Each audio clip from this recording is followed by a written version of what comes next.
प्यारे बच्चों, आज मैं आप लोगों के लिए हिंदी व्याकरण से संबंधित पाठ वर्ण विचार लेकर आपके पास उपस्थित हूँ। बच्चों, व्याकरण के अंतर्गत सबसे पहले हम वर्ण विचार पर बात करते हैं, उसे समझने का प्रयास करेंगे। बच्चों, मैंने आपको बहुत ही सरल ढंग से समझाने का प्रयास किया है। मुझे आशा है आप लोग मन लगाकर अच्छे से इस शीर्षक को, वर्ण विचार को समझने का प्रयास करेंगे। तो आइए बच्चों, भाषा की छोटी सी छोटी इकाई जिसके और टुकड़े नहीं हो सकते वर्ण कहलाते हैं या कहलाती है। वर्णों के मेल से शब्दों का निर्माण होता है। जैसे कलम, किताब। देखिए, कलम में क प्लस अ प्लस ल प्लस म प्लस आ, अर्थात बच्चों कलम में सभी अक्षर आपको वर्ण अलग अलग करके दिखाए गए हैं और उनमें क्या मात्राएं जुड़ी होती हैं, किस प्रकार से उनका निर्माण होता है, ये बात आपको समझाने का प्रयास किया गया है। उसी प्रकार से किताब में देखिए, क जो बच्चों का के नीचे हलंत लगा हुआ है, इसका मतलब होता है का, जिसका उच्चारण करते समय हमें स्वर की ध्वनि नहीं आनी चाहिए। इसके बाद प्लस ई प्लस क प्लस आ प्लस ब प्लस आ, पूरा एक साथ जोड़ने पर बन गया किताब। इस प्रकार से छोटे छोटे अक्षरों को लेकर के हम और उदाहरण से सीख सकते हैं। बच्चों, भाषा की सबसे छोटी इकाई को वर्ण कहते हैं। वर्णों के व्यवस्थित समूह को वर्णमाला कहते हैं। प्रत्येक भाषा में वर्णों की संख्या निश्चित होती है। हिंदी भाषा की वर्णमाला में 44 वर्ण हैं। हिंदी वर्णमाला में स्वर पहले और व्यंजन बाद में लिखे जाते हैं। बच्चों, वर्ण के भेद। वर्ण दो प्रकार के होते हैं, पहला स्वर, दूसरा व्यंजन। पहले स्वर के विषय में जानकारी प्राप्त करेंगे बच्चों। वोवेल्स, ऐसे वर्ण जिनका उच्चारण स्वतंत्र होता है वे वर्ण स्वर कहलाते हैं।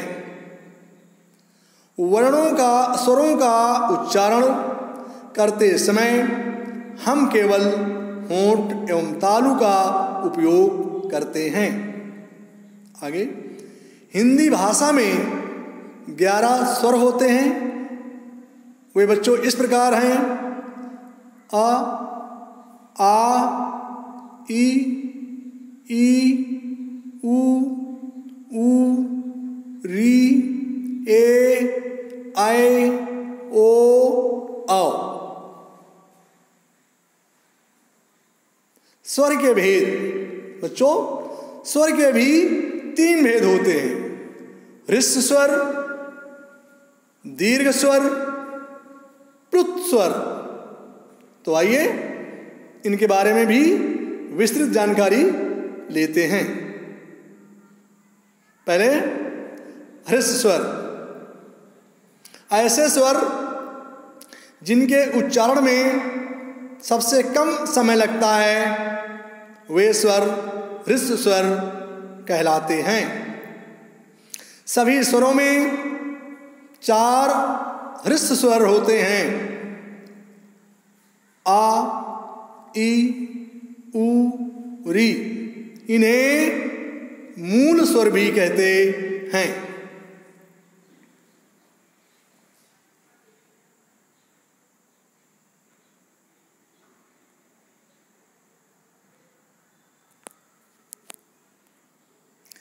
सेकेंड, दीर्घ स्वर। ऐसे स्वर जिनके उच्चारण में ह्रस्व स्वर से 2 गुना समय लगता है वे दीर्घ स्वर कहलाते हैं। हमारी वर्णमाला में 3 दीर्घ स्वर हैं। वे इस प्रकार हैं: आ, ई, ऊ। इनकी कुल संख्या 7 होती है। आ, ई, ऊ, ए, ऐ, ओ, औ।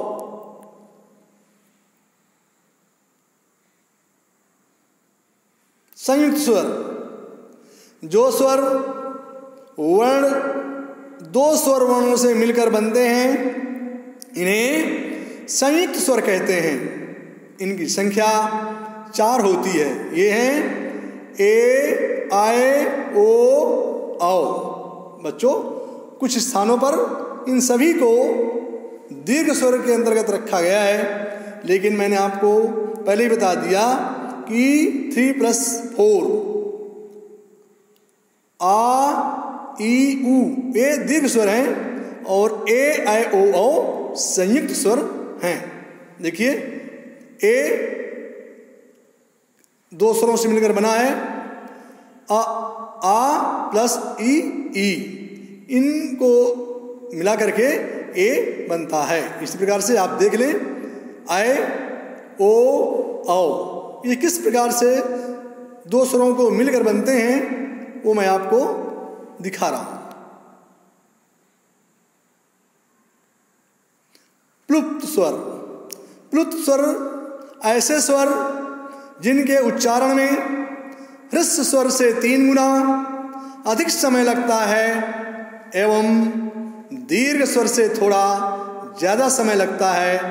प्लुप्त स्वरों का यह चिन्ह इस आकार का होता है, आप जैसा कि मैं दिखा रहा हूं, जैसे राम, ओम, हे राम।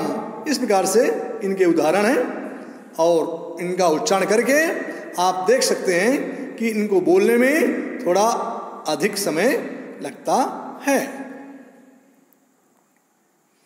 व्यंजन, कॉन्सोनेंट, ऐसे वर्ण जिनका स्वतंत्र उच्चारण नहीं होता एवं उन्हें बोलने के लिए स्वरों की सहायता लेनी पड़ती है।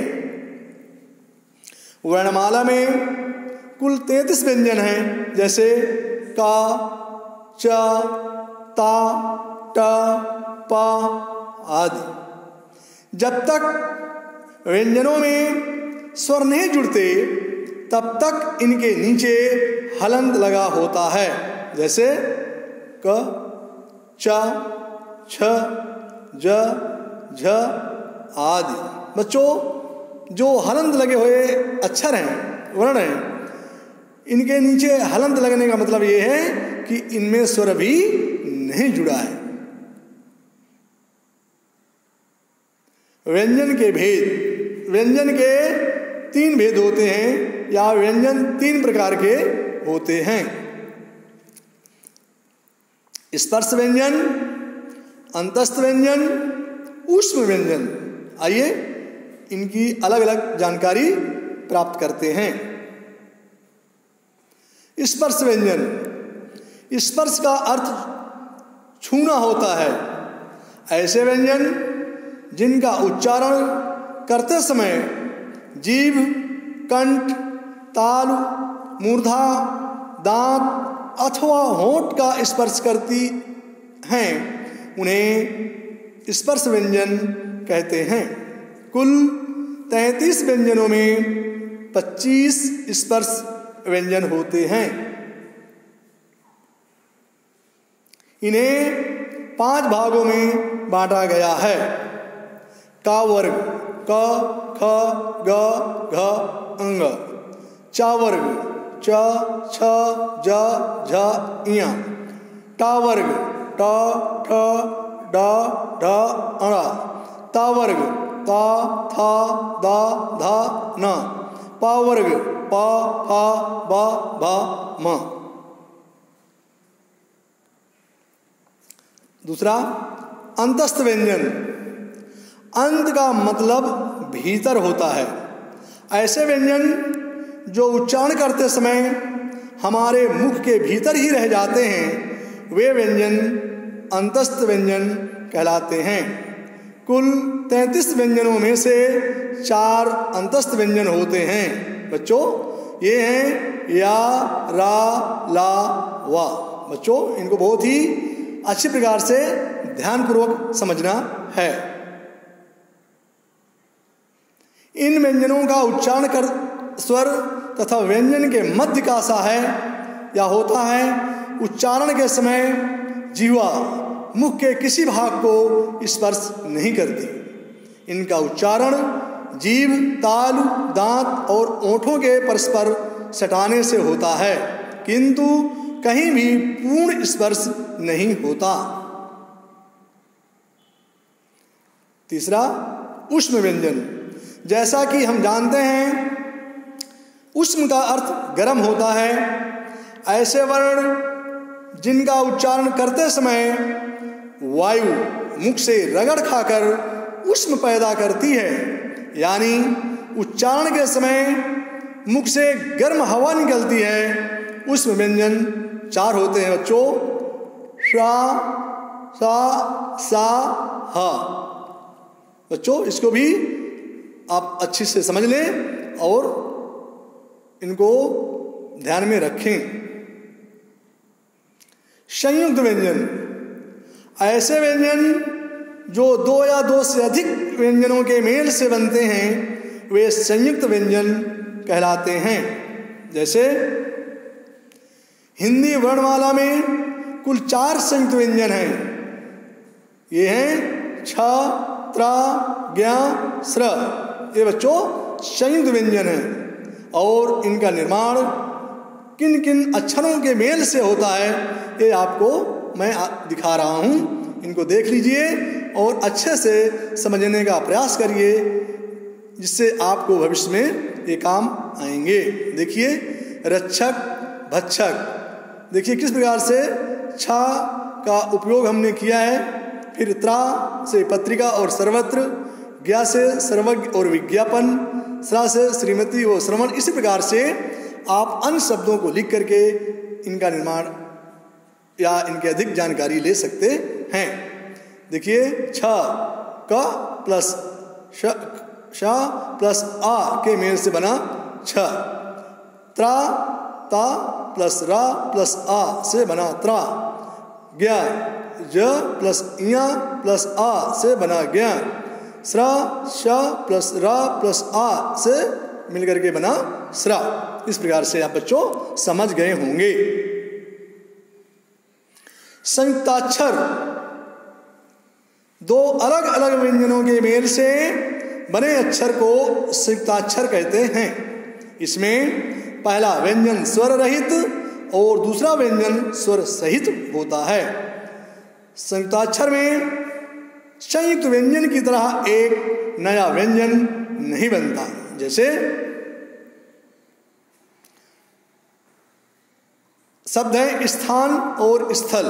देखिए बच्चों, हलंत सा प्लस था से बन गया स्थ। फिर हलंत सा वा श्वा, जा में हलंत है प्लस वा ज्वा, पा में हलंत है तो प प्लस या प्या। तो बच्चों, जैसे हम लोग, मैं कुछ अक्षर आपको बना के दिखाया हूँ। जैसे पहले में स्थान स्थल, दूसरे में स्वर स्वस्थ, तीसरे में ज्वर ज्वाला, अंत में प्यासा और प्यार। इस प्रकार से मैंने 2-2 शब्द उदाहरण देकर आपको समझाने का प्रयास किया है। मुझे विश्वास है आप निश्चित रूप से इन्हें समझ गए होंगे और भविष्य में इनका उपयोग करेंगे। द्वित्व व्यंजन। 2 समान व्यंजनों के मेल से बने व्यंजन को द्वित्व व्यंजन कहते हैं। जैसे हलंता या छोटा ता जिसमें आ स्वर जुड़ा नहीं है, प्लस ता तो गया त, चा प्लस च, ला हलंत प्लस ला ल, क हलंत प्लस क।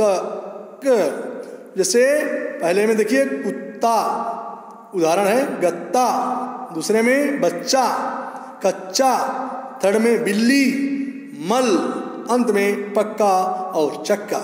आप देखें बच्चों यहाँ द्वित्व व्यंजन किस प्रकार से प्रयोग किए गए हैं।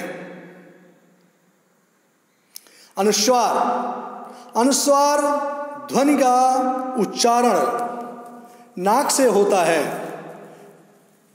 इसका चिन्ह अनुस्वार बच्चों देख रहे ऊपर बिंदी है, जैसे अंगूर, सुंदर, हंस, पंख। इस प्रकार जिन अक्षरों के ऊपर, शब्दों के ऊपर अनुस्वार लगे होते हैं तो उन्हें अनुस्वार शब्द कहते हैं।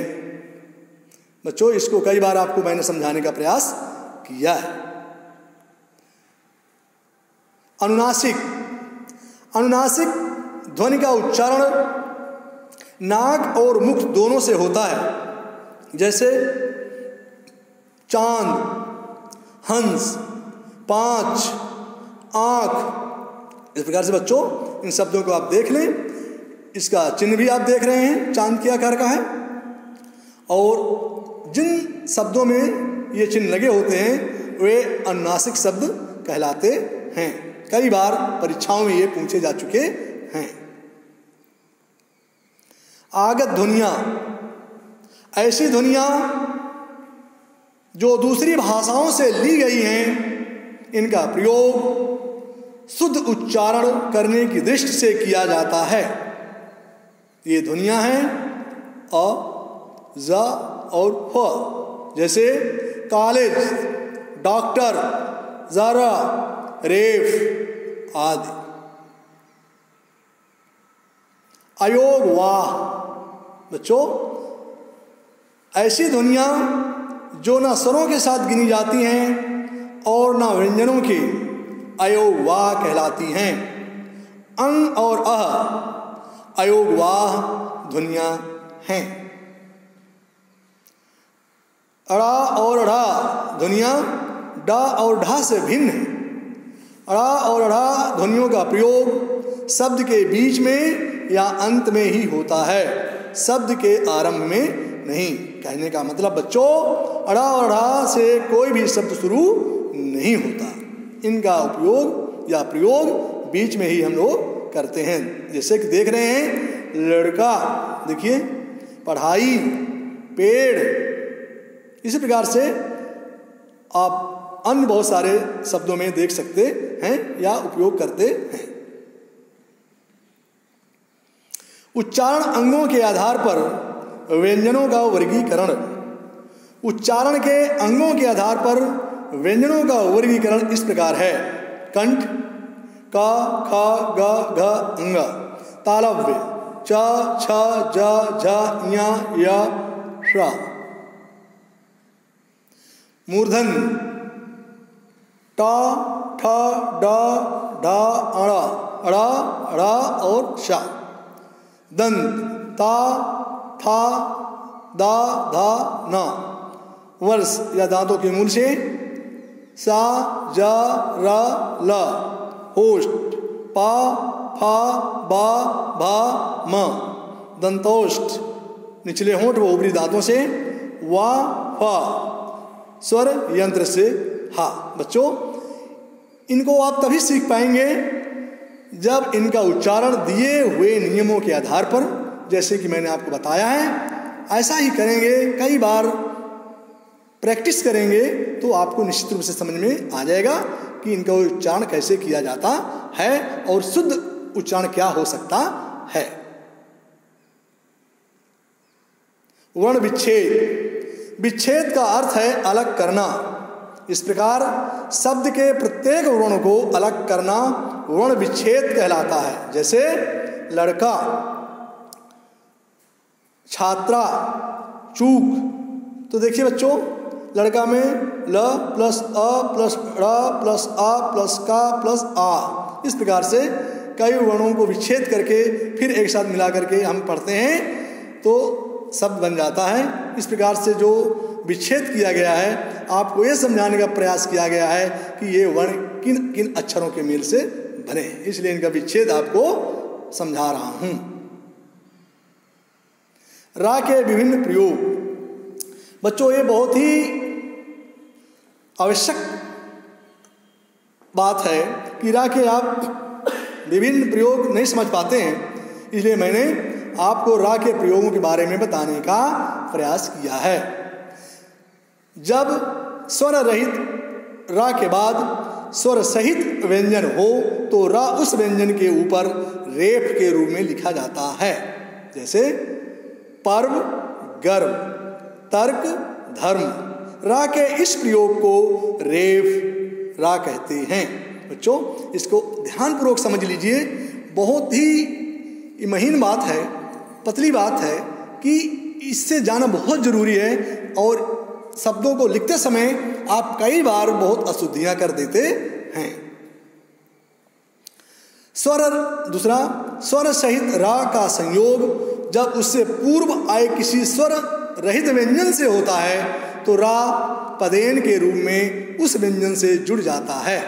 जैसे क्रम, प्रेम, प्रण, प्रकाश। देखिए बच्चों, क्रम कैसे है? क प्लस र, फिर उसमें लग गया क्र बन गया, आगे हमने एक वर्ड जोड़ करके बना लिया क्रम। इस प्रकार से आप इनका उपयोग समझ जाएंगे। रा के इस उपयोग को पदेन रा कहते हैं। बच्चों, बार बार अभ्यास करने से ही आप इससे सीख जाएंगे। थर्ड, जब रा से पूर्व बिना खड़ी पाई वाला स्वर रहित व्यंजन हो तो रा उस व्यंजन के नीचे आप देख रहे हैं रूप में लिखा जाता है। जैसे ड प्लस र प्लस म तो बन गया ड्रम। इसी प्रकार ट्रक। बच्चों, इस प्रकार से कई बार शब्द आते हैं। ट्रेन। इस प्रकार से रा के इस प्रयोग को भी पदेन रा कहते हैं। बच्चों, मैं आपसे बार बार कहता हूं कि ये रा के उपयोग कई तरह से होते हैं। आप शब्दों को सही रूप से पढ़ नहीं पाते हैं, इसलिए इनको कई बार बोल बोल कर सीखने का अभ्यास करें। 4, स्वर सहित रा अपने स्वतंत्र रूप में लिखा जाता है। जैसे रमेश, अंगूर, चरना, घर। इस प्रकार से आप बहुत सारे जो शब्द लिखते हैं, ये बहुत ही सरल है, इसका उपयोग सरल है, लेकिन पहले जो मैंने बताया उनको थोड़ा समझने का प्रयास आप करेंगे। बच्चों, ये वीडियो आपको कैसी लगी? वीडियो को लाइक और चैनल को सब्सक्राइब अवश्य करें। आज इतना ही। आप सभी को बहुत बहुत धन्यवाद।